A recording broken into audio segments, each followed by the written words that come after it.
Hi, everybody. Today's Friday, March 20th, 2026, and our dear friends, Larry Johnson and Colonel Wilkerson, are back with us. Welcome back.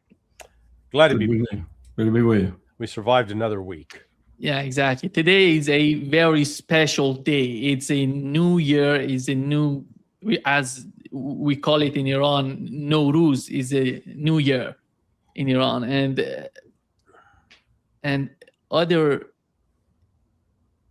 the thing is that the last day of Ramadan is the Eid al-Fitr, when the fasting is just coming to an end, and it's important for Muslims, it's important for Iranians, and today is a good day, but unfortunately the war is Raging on. exactly it's just making everything so difficult right now. And let me start, Larry, with you. Yesterday, we had Donald Trump talking about the current situation with the war against Iran. He said he was describing the current situation of the American army against Iran. Here is what he said. It was yesterday at 12 p.m., what he said. Just about everything there is to obliterate, including leadership.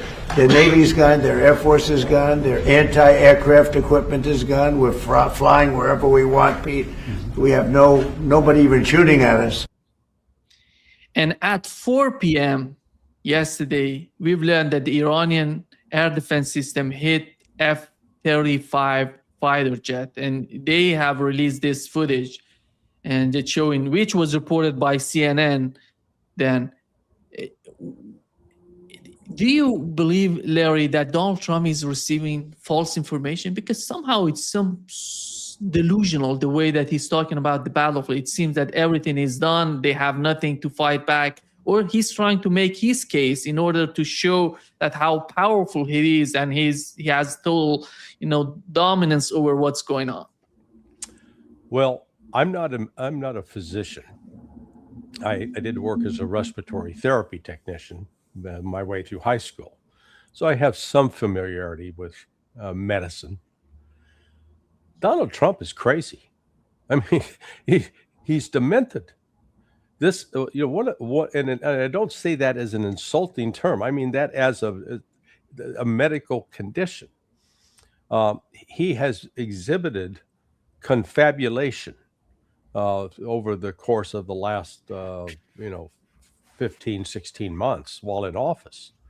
Confabulation is when you say something that is objectively false, and yet you believe it's true. So it's not like, like he says, oh, we've obliterated the army. And they don't have any more Navy, they don't have any more Air Force. And then in the next breath, you say, but boy, we need the NATO navies to come with us to open the Strait of Hormuz, because essentially we can't do it ourselves. Well, wait a second. If they're obliterated, if they're 100% defeated, why, man, just go in and take over. It's done. It's over. So his brain is not even able to reconcile such glaring contradictions. What bothers me is that the press sits around and accepts this crap without pushing back and saying, hey, you can't keep saying one thing and meaning the other. I mean, it is, I feel like that, that opening scene from the movie Amadeus, when you're walking into the insane asylum and seeing all these crazy people to get to Salieri, who's also crazy. Trump is disconnected from reality and is dangerous, and nobody's tackling him and stopping him from doing it. Let me pick up on what Larry just said in one aspect, and I agree with everything he just said. But that aspect is the journalist. Next door to me lives, and I won't name him, but lives a man who has the White House beat several times each 6-month period. He works for Al Jazeera. And I like him. He's a good guy. He debriefs me sometimes. But when he goes into the White House press pool, as it were, and is there sitting there asking questions, I want to ask him desperately. I haven't so far, but I want to because he's a friend. But I put this question to all those people. What's wrong with you? And you know what they'll tell you, because I've said that to 2 or 3, not him, but 2 or 3. And they say back, well, we'll get kicked out of the pool. So what? All of you get up and walk out. What do you think that would do to the press for the White House? Get up, all of you, and walk out. Every time he starts to lie, get up and walk out. Forget it. Don't give him any coverage. But you'll never get him to do that. Partly because at least a third of them are owned by Israel. Colonel, but there is something deeper than that. It's not just about Donald Trump himself. We had Stephen Miller coming to Fox News just saying the same thing. And here is what Scott Bessent said, who's supposed to be some sort of, brain in the administration. Here is what he said. Said Maria, for the regime, we're back to the stuff of Baghdad Bob here. The regime is in collapse, and the people are starting to turn against them. We're starting to see defections at Treasury. We now know where the Iranian leadership bank accounts are, and those are being frozen. And we will hold them and see who comes forward in terms of defections. But we're starting to see defections throughout the regime, and that's how this ends. So the idea of some tolling arrangement is ridiculous. What President Trump is talking about, and to be clear, he has focused on Kharg Island since 1988, before the Shah fell, that the U.S. should be focused on that. He is laser focused on it. As I said, there was a bombing campaign last week. The military assets on Kharg Island were destroyed. And the other thing I can tell you, if you're an oil worker, you don't want to work there. So all the oil workers there are being coerced to stay there. And, we will see what happens with whether that eventually becomes a U.S. asset. He just used a previous comment that I'm not aware of, but I'm sure I know the general contents of it about Kharg Island. That is, as he just presented it, a total lie. In 1988, Kharg Island was being attacked by Saddam Hussein because it was the end of the Iraq-Iran war, a bloody war. And we sortied forth to reflag Kuwaiti tankers, and you know that story. Didn't do too good a job even then when we had massive naval superiority in clearing the Gulf, because Bridgerton hit a mine right away. Samuel B. Roberts hit a mine and had to limp back to Norfolk at 4 knots. We had a real problem even then, and we were massively more powerful, especially Navy-wise then than we are now. And Saddam Hussein and the UAE too, because it started about 66 and it had been pressed by a number of countries in the region for a long time. Granted, they don't have the capability we do, but they never could get it and get at it and do anything really bad to it. Now, if we're going to go do something bad to it, Nima, this is about a third the size of Manhattan. It's called the Forbidden Isle in Persian terms. It is absolutely pristine in terms of the depth of the water and everything, unlike any other place in the Gulf. It can refuel or fuel at the same time 10 super tankers. So it's absolutely essential. You take that full facility out, Putin will go from 150 million a day to 300 million a day. And the price of oil will go up significantly too. And we know that. So Bessent's lying through his teeth if he says we are going to get on there with whatever ground troops. I fear for those Marines, half of their Ospreys will crash en route. But if we're going to get on there and destroy that, we got to think really hard about how we're going to replace the throughput capacity that represents for the world oil market. And that's true of all of this game we're playing with oil. Unless we've got the oil to replace all of that we're going to eliminate, and maybe for an extended period of time, if we take some place like Kharg Island and destroy the facilities there. Of course, you can't just, you got to destroy the pipes coming into it too. We're playing with a global chaos. And we've already started that, so why am I even saying that? Trump doesn't have any idea what he's doing. Yeah. Larry, your understanding, because they're sending Marines, they're sending forces, it seems that they're sending to the Khark Island. I don't know any other place that they're not going to be able to get close to the Strait of Hormuz. That's why many people are somehow supposing that they're going to attack the Khark Island. Netanyahu yesterday was talking the same way, that he said the ground invasion would be, inevitable. And it seems that Israelis are advocating for that as well. It's not just about the Trump administration. What do you make of it? I don't even know what they mean by a ground invasion. So let's start with Khark Island. And Colonel Wilkerson mentioned the possibility of Marines flying there in Ospreys. Well, the MEU, the Marine Expeditionary Unit that's en route with 2,200 Marines, let's just do the math. An Osprey can carry 24 Marines with combat loads. Okay, let's see. If it flies. Yeah, if it flies. So let's see that if we got 10 Osprey, that's 240. That's only basically 1/10 of it. And, maybe they're going to have to make, so maybe if we had 100 Osprey, which we don't, you could have them all fly at once. So number one, the Marines can't get to Khark without running the gauntlet in the Strait of Hormuz, which means the ship would be sunk. So the Marines won't get there that way. But what I am hearing is the likelihood that they're going to try to land them somewhere right around the strait on Iranian shore.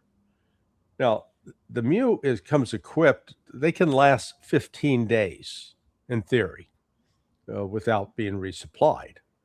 But that's assuming sort of optimal conditions, that they're not facing missile fire, drone fire, etc. This, again, you're going to plan a military operation to be able to accomplish certain objectives. Now, what might that objective be? To secure the shore of Iran that's right there on the Gulf? Well, sorry, that's hundreds of miles long. 2,200 Marines don't cover a shoreline that's hundreds of miles long.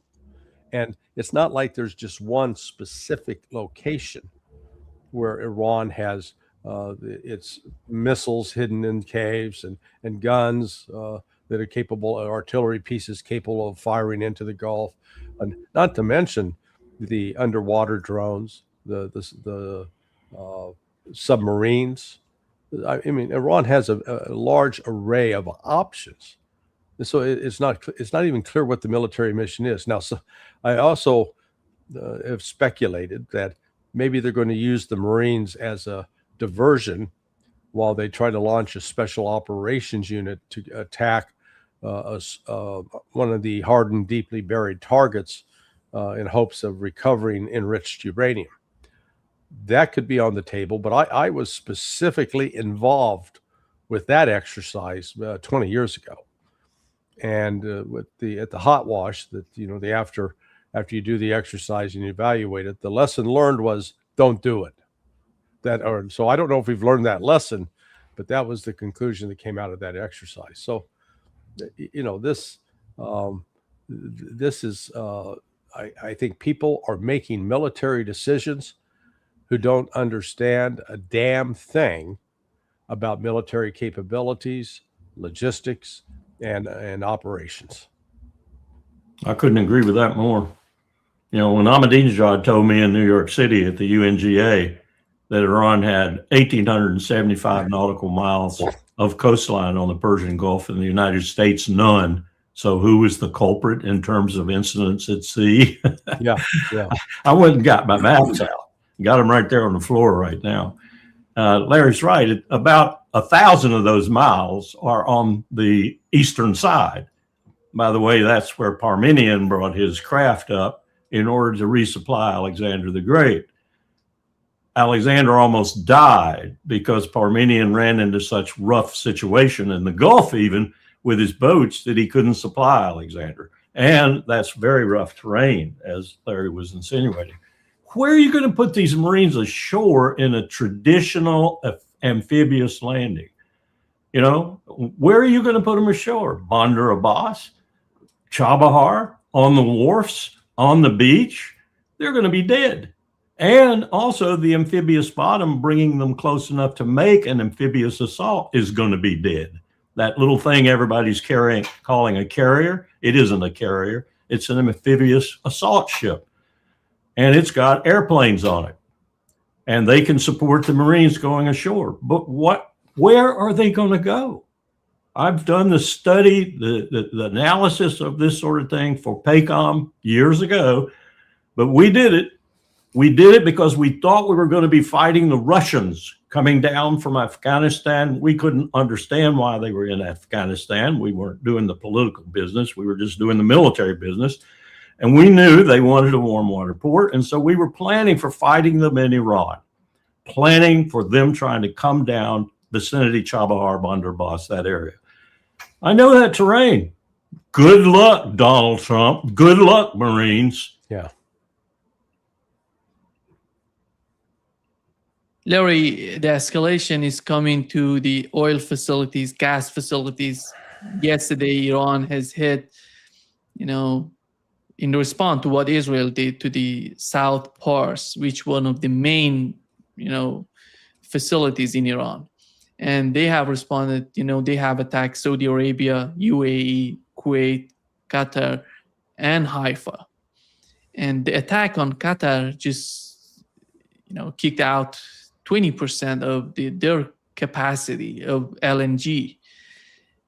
And Donald Trump's, what we've heard from the sources, from the Axios, Tom Barak, with Barak Ravid, he said that Americans and Israelis coordinated before this attack coming. And then Donald Trump came out, said he had nothing to do with what has happened. And what is the real story? Because we have seen this before with the attack on Doha. Donald Trump came out and said he didn't know about it. What is your understanding of that? Yeah, both are true. That likely Trump was not asked and wasn't said, "Hey, we want your permission to do X, Y, and Z," because he's already signed off on the execute orders.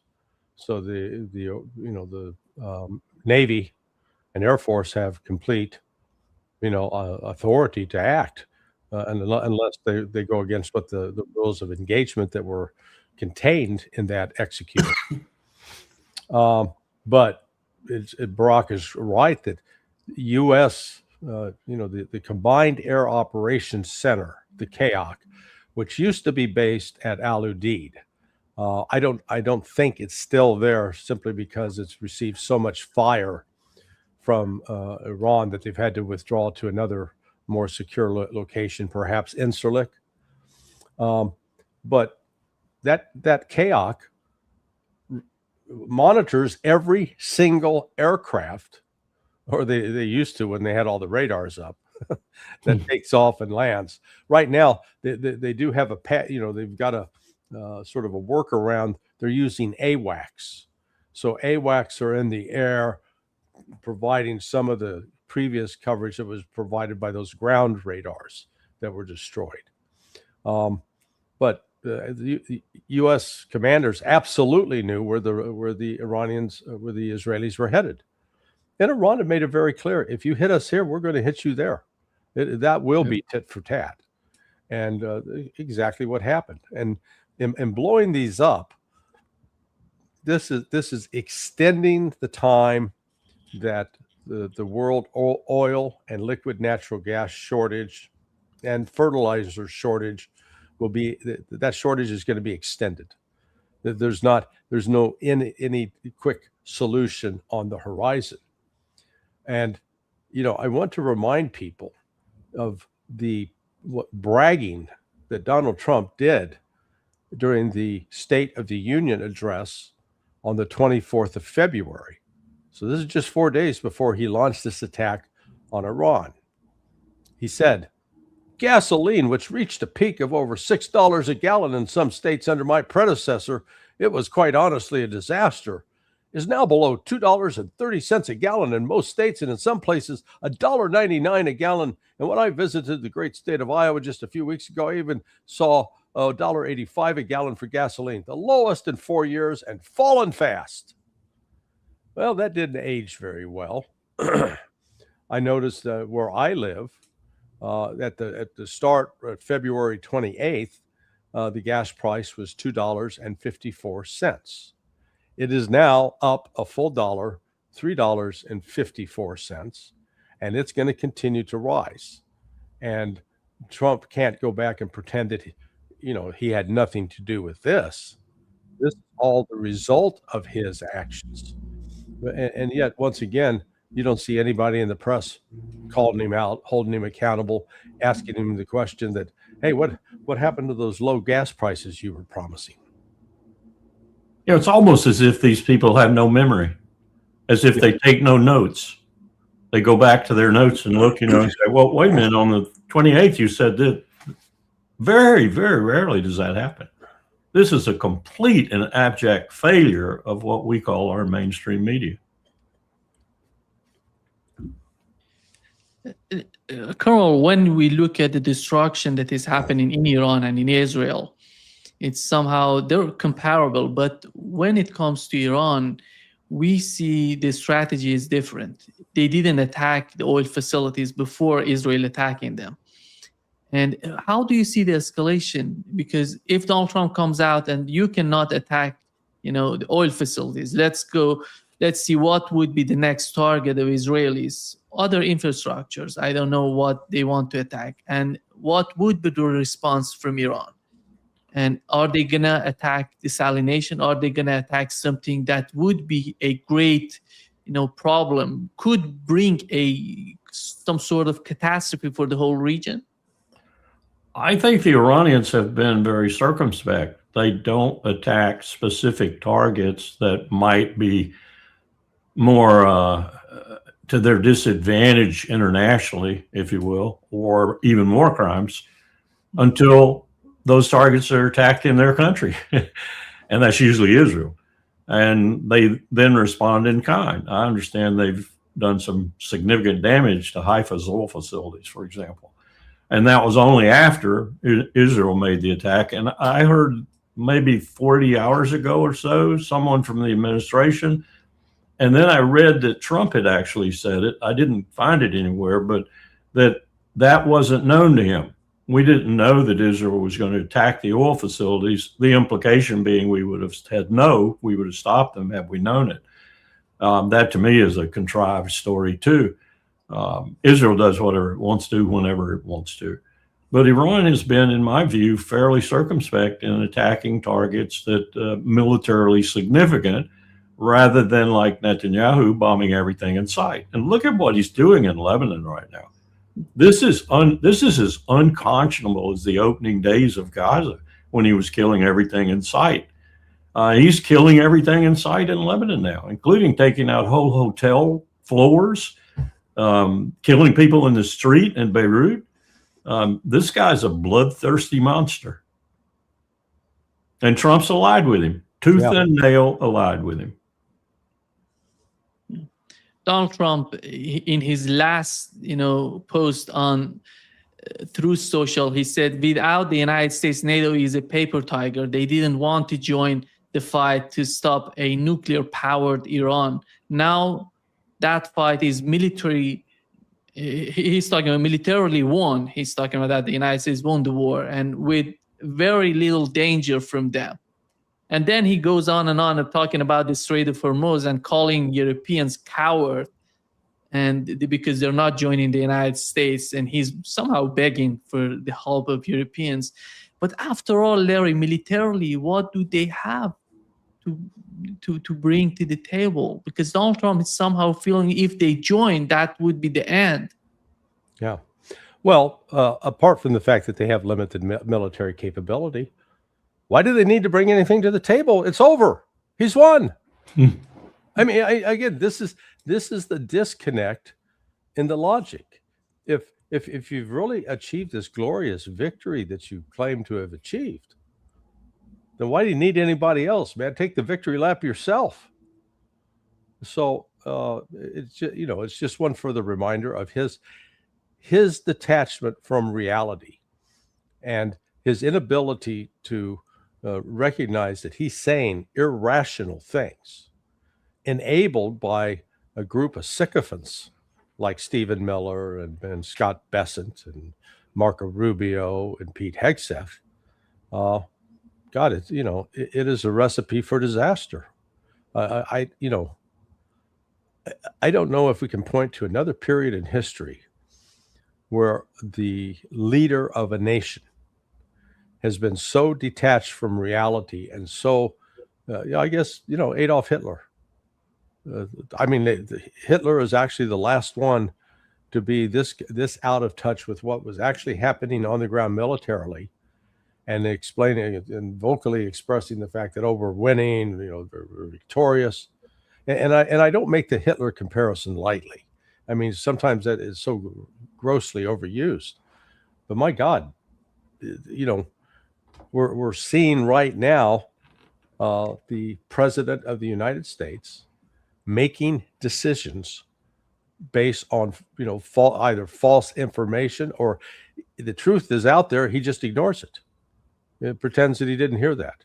And we saw that last year when Tulsi Gabbard initially said, no, Iran's not building a nuke. And when Trump was questioned about, well, your director of national intelligence said they're not building a nuke, he goes, I don't listen to her. She doesn't know what she's talking about. Right there. There you have it. And what an embarrassment she was, especially under the very excellent questioning of John Ossoff of Georgia. Yeah. What an embarrassment she is. She doesn't even know the law. She doesn't even know that she's lying through her teeth, I'm sure through ignorance, that the president only makes these decisions and determines what's good intelligence and bad intelligence. That's a violation of everything that the 1947 National Security Act and amendments thereto since, including the amendment that established the DNI. It's a violation of everything. That she doesn't know her job. She doesn't know the position she's in, and she doesn't know the position Trump's in either. And one other thing, I imagine Kane has been telling some things to Hegseth, who has been maybe guardedly giving them to Trump. I don't know, but it may be just coming from the Pentagon. When we did the massive reorganization after we cut the military by about 25% in 1990, 91, 92, 93, and then a little bit afterwards, we shopped out many things. We had done it beforehand to an extent, but we really shopped them out after that. And what do I mean by that? I mean that mine countermeasures, subsea, surface, and air were shopped out to the Allies in Europe. Ice breaking was shopped out to the Allies in Europe. Every time we would do a coordinated joint exercise, combined exercise in this case, they would do those functions. And we would monitor those functions and say, yeah, that was good. Oh, no, you need to do this. You need to whatever. In other words, we did share with our allies things that we didn't want to spend much money on and didn't want to do, particularly because they weren't in our, shall we say, expertise. We didn't do them particularly well or whatever. And maybe the Norwegians did, maybe the Brits did, and so forth. I imagine there's some of that right now about mine countermeasures. And that's really what's got the Pentagon irritated about not having the allies participate, because they do have some very sophisticated mine countermeasure capabilities. Just one case in point. We have ships that were, most of them anyway, total wrecks in terms of what they were designed for. One of them even came off the ways built by Lockheed Martin and broke in half the minute it came off the slide and went in the water. We had to do something with those ships. We'd spent a lot of money on them, so we took a few of them and created minesweepers out of them. They're very awkward minesweepers. Some of them have, for example, metallic hulls. a minesweeper that's up to date has a laminated plastic hull. So, you don't become your own worst enemy while you're sweeping. So that might be behind some of this angst about the European allies. I don't think it would make any difference, even if they joined, because I think the Iranians have the upper hand. It is their ocean, it is their sea, it is their coastline, and they are quite well armed to protect that coastline. So I think it's a moot point, but that might be why Hegseth, at least, and Kane might be a little bit irritated at the allies. Well, and let me just add, we don't have any functioning minesweepers right now. Yeah, so we're out. The greatest military in the world is out of minesweepers. And when we did this in 88 and 89, and believe me, some of that gear's still around, like the towed things that the helicopters bring through. Right. We had a real problem. We almost lost 2 of our own mine countermeasure ships because we screwed up.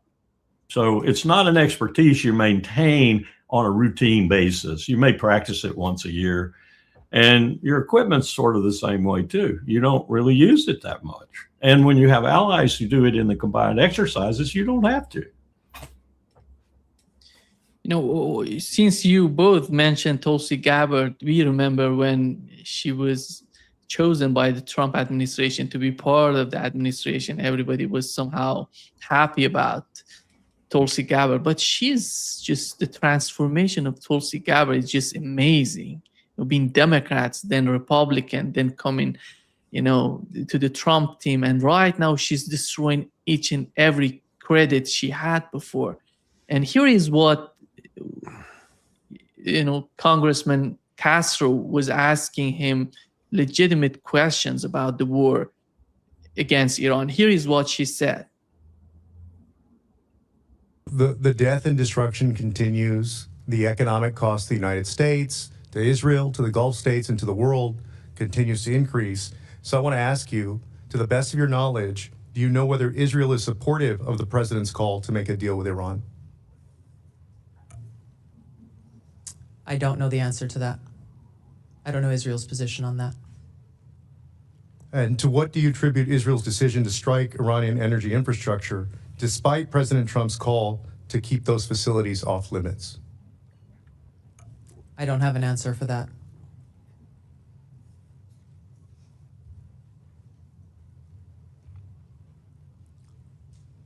So they ignored the president. Do you agree with that?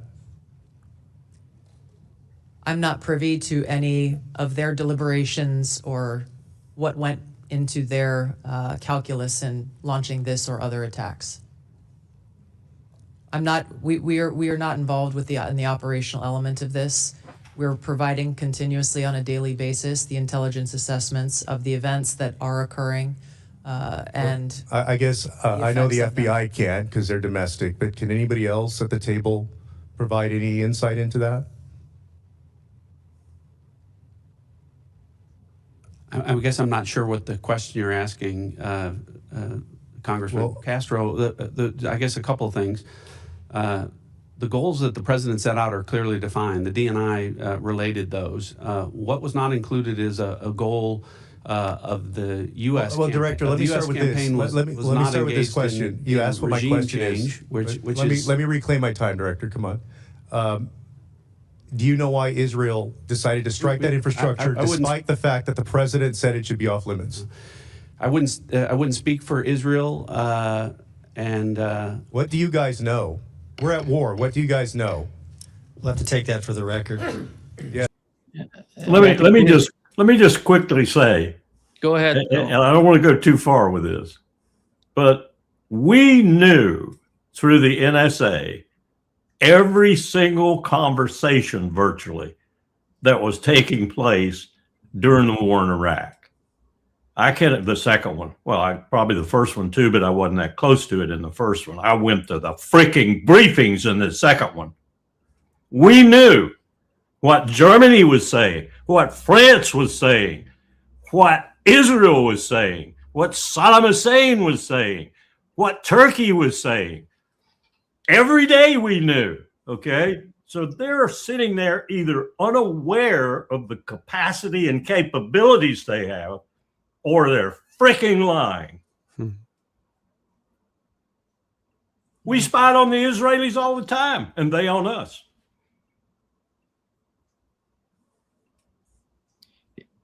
Larry, what do you make of the position that Tulsi Gabbard is in right now? Because we have the head of, the director of counterterrorism, Joe Kent, resigning from his position because he doesn't agree with Donald Trump and the new policies toward the new war in the Middle East. And you see Tulsi Gabbard somehow trying to facilitate or trying to do whatever she can do to support Donald Trump. And you see Joe Kent. How do you see the fracture that is happening within the administration? Do you think that's going to happen again and again, or Joe Kent is going to be the first and the last one coming out of the administration? Well, judging by how Joe is being treated, both by the media as well as many of his former colleagues, there's little incentive for anybody to want to come forward and be essentially a whistleblower, which is what he is. This is what he did is so rare. Go back to the first Gulf War, the second, the March 2003 attack on Iraq. Nobody resigned. Nobody stood up and said, no, we are attacking Iraq for no good reason. Colonel Enright. Don't forget Colonel Enright. Yeah. Well, yes. Okay. Yeah, you're correct. Yeah. So, but it's rare. It's very rare. And Tulsi dishonored herself. She took an oath to the Constitution, not to Donald Trump, and she's betrayed that oath. And I don't know if it's because for money or the attention or just to join being in the powerful position, but she sits atop as the coordinator for all of the intelligence community in terms of producing intelligence for the president to make sure he's got the most accurate picture of what's going on. And instead of her being a truth teller, she's a political spinmeister. It's shameful. Nima, let me just make one comment. I think I disagree a little bit with what Larry just said, and let me tell you why. I think we're going to see people. I don't know that Joe Kent is a leader of this sort of thing, for example, but I think we're going to see people like Vance, maybe even Rubio, and certainly a layer of people underneath them who are going to start abandoning ship because they know if they stay, they have no future whatsoever. And I'd put Vance at the top of that list. And I'd go back to Pence and say, regardless of what you think of Mike Pence, he at least had a viable political career and he had a career still to go. Murdered him being Trump's vice president in the first term. So I think some people, I don't know what Vance is going to do because he's trapped. In many ways, he's trapped. Yeah. He's probably thinking right now, God, why did I accept this position? Probably sending notes to Peter Thiel and saying, why did you mislead me? But there are going to be some people who are going to try to salvage their future prospects. It's going to be mostly young people and maybe in the second and third layer. But I think they're going to start leaving. Yeah, I know that there was a meeting Monday night with Tulsi, Joe Kent, and J.D. Vance. And what was told to me was that they were using Kent as a way to try to wake Trump up.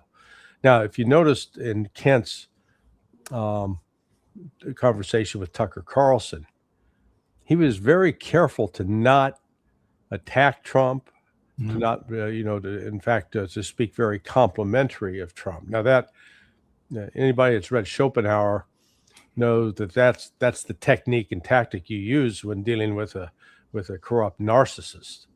You you sort of flatter them and make it think that it's their idea. But even with, and what was the other thing that was fascinating out of the conversation was Kent, before he left, he had a one-on-one with Trump, had a conversation with Trump. And no matter what, and in that setting, Trump's very solicitous and he's kind. But, when Kent's not sitting there, Trump is just brutal and insulting. So, I'm hoping Colonel Wilkerson's correct, that there will be others who will follow. But, as we've seen with here's Joe Kent, and they're talking about the FBI investigating him for leaks. So everybody's got to sit down and weigh the cost. If I do this, sort of like Edward Norton, I got to get the hell out of the country. And not many are willing to make that sacrifice. That was done to put the fear of God in future ones, that's for sure. Yep. Carl, we know that before the war happening, the Trump administration increased the defense budget to by $600 billion. And then lately, after, mostly a period of time of 3 weeks of this war with Iran, they come out with new budget, and they're talking about $200 billion more. And it's going to simply double the budget they had before. It was 900 plus 900. And here is what Pete Hegseth said about that.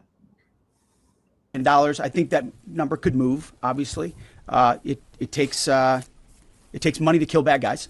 So we're going back to Congress and our folks there to ensure that we're properly funded for what's been done, for what we may have to do in the future. Ensure that our ammunition everything's refilled, and not just refilled, but above and beyond. I mean, President Trump, as he said, rebuilt the military in his first term. Didn't think he'd use it as dynamically in his second, but he had. So thank goodness he did that. And an investment like this is meant to say, hey, we'll replace anything that was spent. And now that we're reviving our defense industrial base and rebuilding the arsenal of freedom and cutting deals like our great deputy secretary here is doing, long lead times on exquisite munitions, we're going to be refilled faster than anyone imagined. And I think, we're also still dealing with the environment that Joe Biden created, which was depleting those stockholds and not sending them to our own military, but to Ukraine, which is every time we reach back and look at any sort of a challenge we have, it goes back to, send it to Ukraine. Ultimately, we think this should be these munitions are better spent in our own interests at this point, and this kind of funding bill is going to ensure that we're properly funded going forward. Yeah, there are reports that the United States is burning through cruise missiles. Carl, your understanding? There were so many lies in that, I don't know where to start. The last one, of course, about Biden. Biden actually did something to plus up some of the more critical categories of munitions that we were not watching very closely. And it didn't all go to Ukraine. Wouldn't have anything right now if it did. And what Pete Hegseth has done in 14, 15 months is probably infinitesimal in terms of the long lead time you need to do these things. So it's just full of lies. A $200 billion supplemental only makes sense because I know what we do in the Pentagon when we start any kind of kinetic activity. The first thing you do is put that supplemental over there, even if you don't need it. And I'll tell you right now, they cannot spend the money they've got right now fruitfully. It is so bad that much of the money is being lost to what I'll call the poisonous ways that they have to distribute the money in the rapidity they have to distribute it in order to make sure that it doesn't go away. It's kind of like running out at the end, and you just put everything in. They are spending money on things right now that are not going to prove very effective and probably are going to prove just full of graft and stealing because they're going so rapidly. And they, not Biden, they have disassembled all the checks and balances in the Pentagon ostensibly and allegedly because he wants things to move fast. He wants, as he puts it, the technology to get into the field before it's obsolete. Well, that's a nice thing to say, but when you eliminate testing, evaluation, analysis, oversight and everything else, guess what the contractor is going to do to you? What they've done since time immemorial: rip your ass off. Yeah. Yeah. So he's just lying. He's lying through his teeth. Well, the other thing he's also ignoring is because of Trump's brilliant trade strategy. The Chinese have cut off the supply of rare earth minerals and gallium, which are critical components in many of the weapon systems and supporting systems like radars. Notice that they have yet to be able to build and install the radars in the nose cone of the F-35s because of the lack of those materials out of China.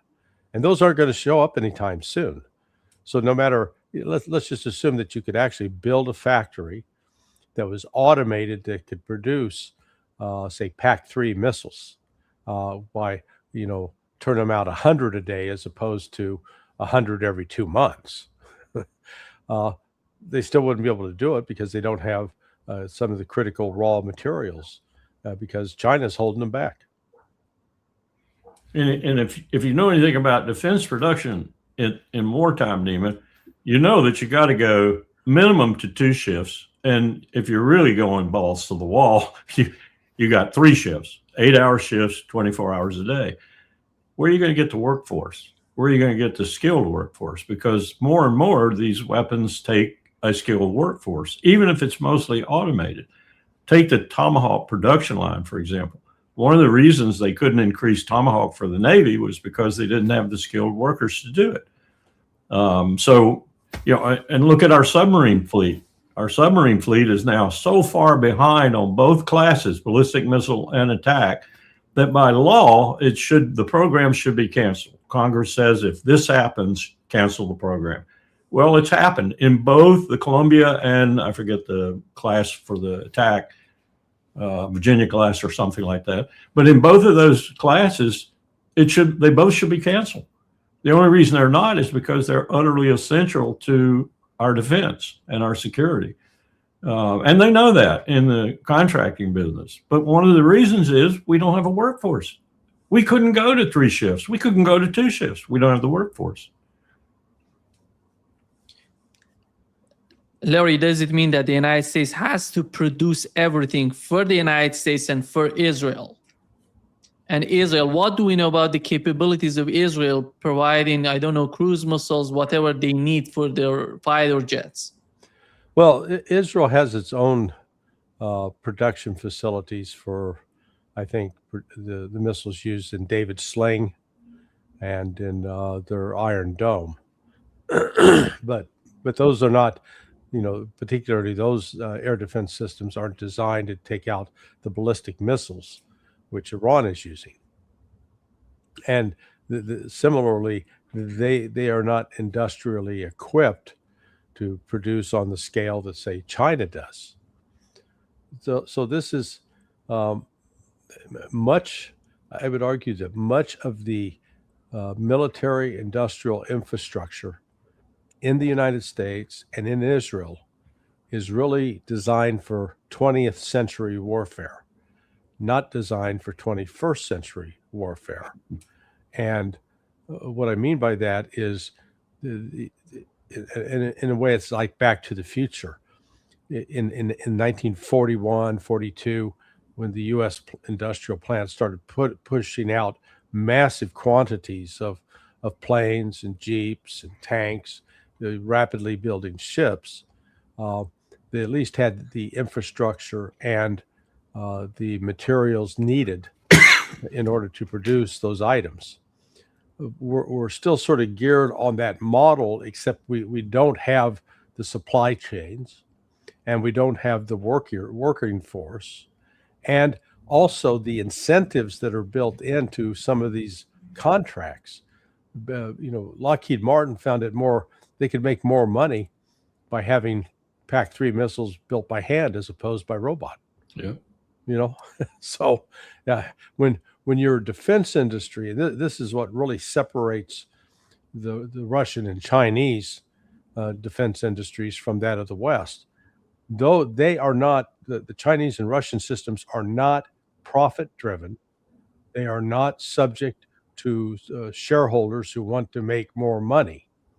And they are, in fact, beholden to the government to meet what the government says are the needed, what are the requirements, what they need to fight on the battlefield. And in the case of, this is why that the U.S. defense budget is at least twice the size of the defense budget that Russia and China combined have. Yep. I mean, just think about this. It's ridiculous. So the for-profit system actually ends up undermining our ability to defend ourselves. And the grifters in the system are partial of it. Yeah. I mean, China gets, I read an analysis recently that I think is fairly accurate. China gets about 2.5 times bang for its buck as we do. And I don't know the answer to this, Larry. Maybe you do. Are Israel's production facilities underground? No. I think they're mostly above ground. So they may be taking a pounding too. Yeah. Well, no, they've been hit. And again, it goes back to the arrogance, because they assume that their Iron Dome and their David Sling would be so effective that Iran couldn't touch them. And now they discovered last June that they could be touched, and you can't move everything underground in that short period of time. Yeah. Carl, here is what the NATO Secretary General said about helping the United States in the war. Ruta. Contacts with allies all over NATO territory. What I'm sensing and hearing is that we all agree, as we always did, that it was crucial for Iran not to get its hands on a nuclear capability, a ballistic missile capability, and what the US is doing at the moment is degrading that capability of Iran. And I think that's very important. This is important for European security, for the Middle East. It is vital for Israel itself. Then when it comes to the Hormuz Strait, everybody agrees. This strait cannot stay closed. It has to open up again as soon as possible. This is crucial for world economy. In my context with allies are seeing is that they are intensely discussing amongst each other, with the United States and amongst each other, the best way forward to tackle this huge security issue. And let me add to that, that I'm confident that allies, as always, will do everything in support of our shared interest. Yeah. I'm not confident. I'm not the least bit confident. I don't think he speaks for Macron and Starmer and Merz and a host of other leaders. I just don't think he does. That has always been, I don't know that he realizes he's demonstrating it, but that has always been our principal objection to NATO. They talk. Whether you go back to Serbia, you go back to some of the other little conflicts that we've had since World War II, and it's always talk, but it's very seldom action. So generally what you get is you get us peeling out a country here, and making a, what did Donald Rumsfeld call them? Coalition of the willing. Because you can't ever get the alliance. It's not threatened sufficiently to wake it up to a real threat. And Iran's not a real threat. Why should they wake up to it? I mean, maybe the Strait of Hormuz being closed is a significant threat, but who did that? Right. Larry, Iran is defining a new sort of mechanism for the Strait of Hormuz. And that's going to be for the years to come. It's not just for the time being. And how do you see they're talking about the strait is closed. It's not closed. The strait is open, and but they're selecting who can use it, who can pass through the strait. They had Chinese, Indian, Iraqi, and even Malaysian tankers, passing through, but none from the Europe and from the United States or other countries.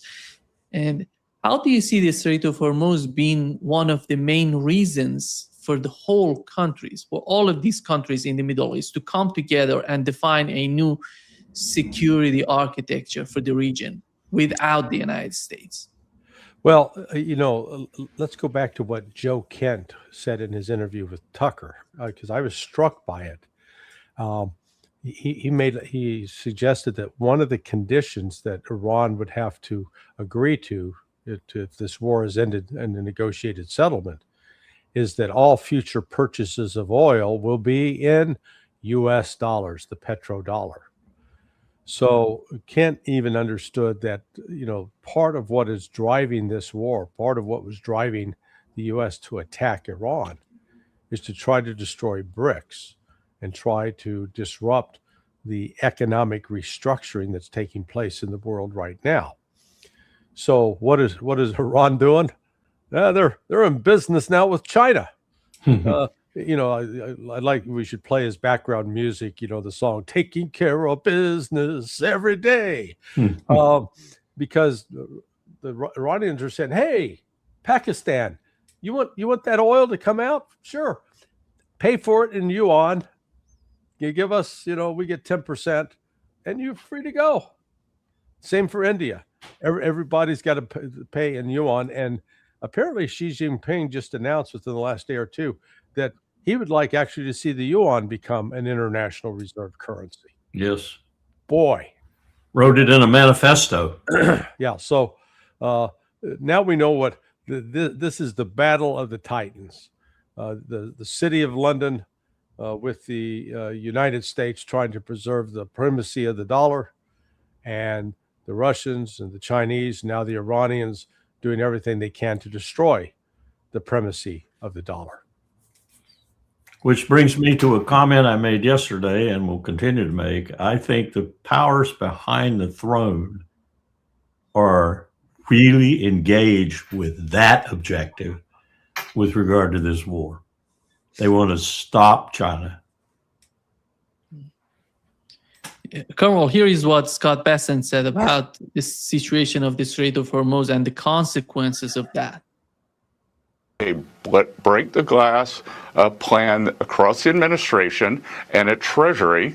We unsanctioned Russian oil. We knew that there were about 130 million barrels on the water, and we created supply that is beyond the Straits of Hormuz. So we anticipated this. We knew that there could be a temporary, and I want to emphasize temporary, choke point there, and there was 130 million barrels of floating storage. In the coming days, we may unsanction the Iranian oil that's on the water. It's about 140 million barrels. So depending on how you count it, that's 10 days to 2 weeks of supply that the Iranians had been pushing out. That would have all gone to China. In essence, we will be using the Iranian barrels against the Iranians to keep the price down for the next 10 or 14 days as we continue this campaign. Let's see you do that, Scott. That'd be my first comment. My second comment would be, okay, Putin's up to 150 million a day windfall profits now, probably 200 million before the month is out. And you're doing all this on the high seas. You want a global war? You want to start a world war? Keep on. I understand that we now finally have the Russians' gruesome cojones. We finally have a tanker headed for Havana. At least that's where people whom I talk to about this think it's headed. And it's got enough to relieve some of the real problems in Cuba right now. Going to be really interesting to see what Donald Trump does when he finds out, if he hasn't already, that this is the case. If it is, we could stumble into a global conflict very easily here. Yeah, I don't know how prepared is that. Are they? Because it seems that they were not prepared for the war with Iran to be continued to be somehow to drag on. And right now, you remember how that video about 3 days ago of Scott Bessent being interrupted and having to go off stage and then coming back, and he was contacted by the president off stage. I don't know if the president was in the wings or if he just called him or whatever, but unprecedented. He had to get up in the middle of his talk and go off stage. And when he came back, he was visibly shaken. I think that's because the president told him he just got off the phone with Putin and lifted some of the sanctions, because that was Scott Bessett's pet pig, with sanctions on Russia. So this is changing everything that they were doing, and they're playing a pickup game with the world as at stake in order to deal with it.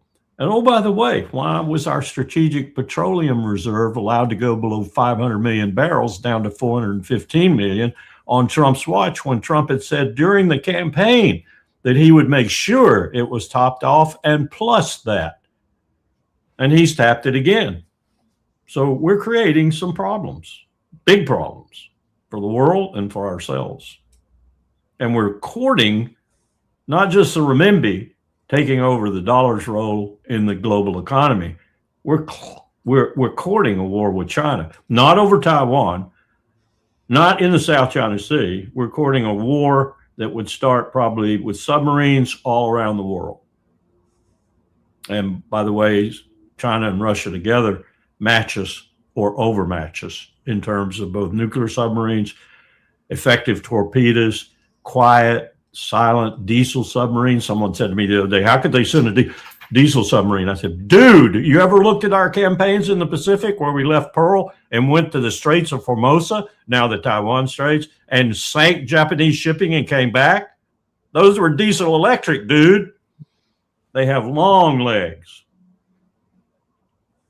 By the way, we don't have any of those. Not a single one. Larry, is Donald Trump empowering BRICS from within? To an extent, but they've also had some success in trying to weaken BRICS, or at least success early on. And I think that's reversing. I know our good friend Pepe Escobar has been, somewhat in despair over the behavior of India. But, India really painted itself into a corner. Yeah. Modi's effort to go out and side with the Israelis, and a lot of that what's driving Modi is just anti-Muslim prejudice. So he caters to the Hindu view and hates the Muslims.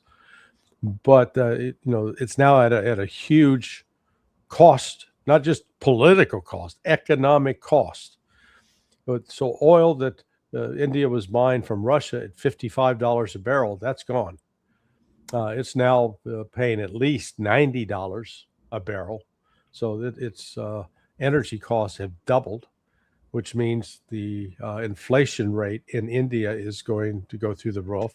I mean, inflation, global inflation is going to be a reality for everybody, with the exception, well, even in Russia, but it's not going to hurt Russia because, as Colonel Wilkerson said, they're rolling in dough.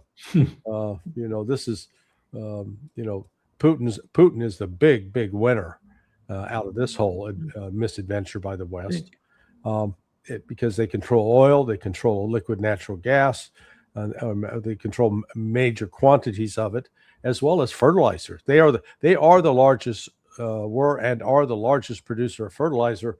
Now, they're the only girl at the Sadie Hawkins dance. Yeah. They get to choose who they want to dance with and who they don't want to dance with. And the rest of the world is lined up, like said, oh, please let me be your partner, except Europe so far. But the time's coming that Europe's going to have to cave on that. You saw how quickly Trump and they caved on this notion of we're going to use sanctions. We're sanctioning Russia, we're sanctioning Iran. And they even said, yeah, we're going to lift the sanctions on Iran so they can sell oil. So this isn't about some deep-seated, we got to stop Iran from getting a nuclear weapon, or we got to stop Iran from killing its protesters. Bullshit. This is about money. And the U.S. wants to control it, and it's losing control of it. That's what this whole thing is ultimately all about. Bingo. And Europe just bought the entire complement of Russian Arctic LNG. The entire complement. They passed a law in 2022. They passed a law, but it wouldn't go into effect for 5 years. January 27th is when it goes into effect. and they just violated the spirit of that law anyway. And she said, it was what's her name? She said, "Well, in January we'll stop buying it." Right, in a pig's ass, you will. Well, I wonder, if Russia's going to declare force majeure and say, "No, we're not going to sell to you. We got these other people we need to service," because they just, the friggin' Europeans they seized another Russian tanker in the Mediterranean, and I don't see the Russians sitting back and saying, "Oh well, no big deal." I think they're going to make a big deal out of it. Yeah, so do I. I think we have a prospect on the high seas, at a minimum, of widening this war seriously. Larry, you, Colonel, and I were talking about the case of Charlie Kirk. Various sessions we had talking about what has happened. Finally, we have someone who has some sort of information, who knows better, which is Joe Kent. He had an interview with Tucker Carlson. He somehow addressed what has happened, and with the case of Charlie Kirk. Here is what he said. Charlie Kirk is killed publicly in a very horrific way, and we're not really even allowed to look into that at all. And Charlie Kirk was one of President Trump's closest advisors, and he also advocated heavily against a war with Iran. He was in the Oval Office in the lead up to the 12-day war. I wasn't particularly close with Charlie. He was very gracious to me when I was running for Congress, very, very supportive.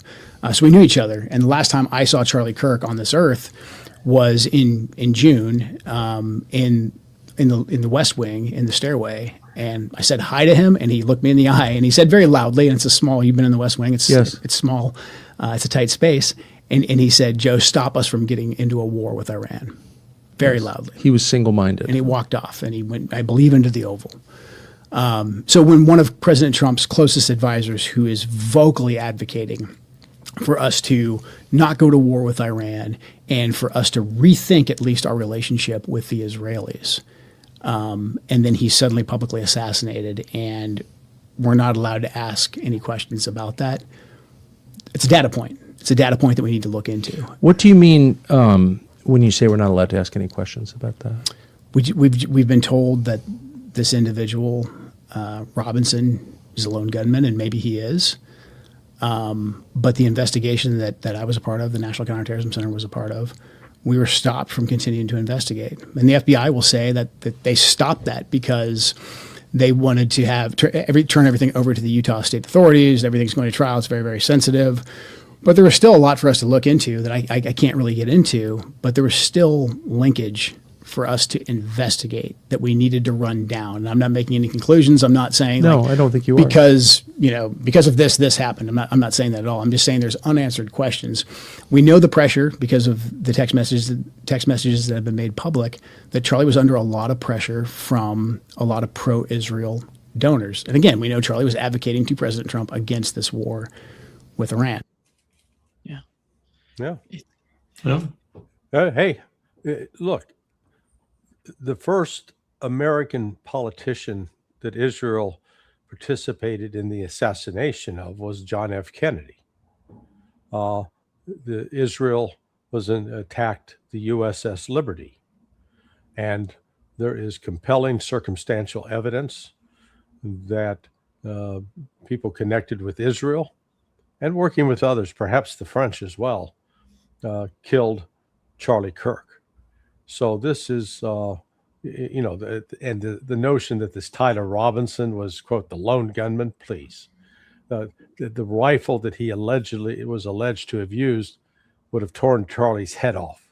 The neck would have, if that had been fired from that rifle, the neck would have fully exploded. The head would have been separated from the body. So this was something. This was an unusual round that was shot. Which suggests something very, a sophisticated assassination attempt. And just one other point that, again, people don't think this through operationally. How do you do something? If you're going to take a shot at 140 yards, you've got to make sure that your rifle is zeroed, number one. Number two, how do you know where to take the shot from? Because it wasn't... this kid, Tyler Robinson, supposedly had never been to this campus before. So we're supposed to believe that he just walked around and said, oh, that spot looks good. And he climbed up there and figured out that his best way to escape was to run and jump off the roof. No. These things, you do surveillance beforehand, you do reconnaissance beforehand, and you put a plan together. How do you get in there? What do you need to do to make sure you can get a weapon into a particular position? How do you get away? What's the escape plan? Robinson had none of those capabilities of planning. This was a sophisticated operation, one that Israel is quite capable of. And I'd say the only thing they haven't done that would be similar to the JFK assassination is they haven't had a Jack Ruby walk into the jail cell and kill Robinson. Yeah.